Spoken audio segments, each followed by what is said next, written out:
अरे भाई साहब, फिदा अली ने कहानी सुनो का गाना लंदन में जाके गा डाला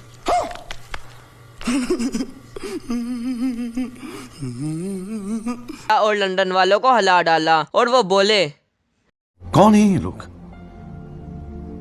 कहां से आते हैं ये?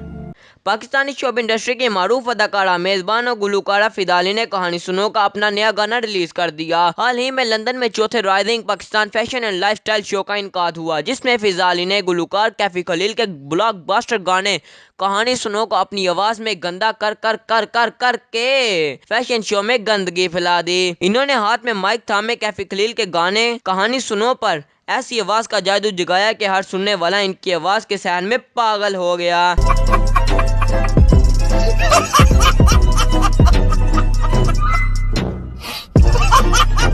फिदा अली ने गाना गाते मुख्तसर video, photo and video sharing app Instagram पर भी अपलोड की, जिसके कैप्शन में इन्होंने लिखा कि ये लंदन में एक ब्लास्ट शो था जिसमें मैंने ब्लास्ट कर कर कर कर कर के लंदन वालों को हिला डाला।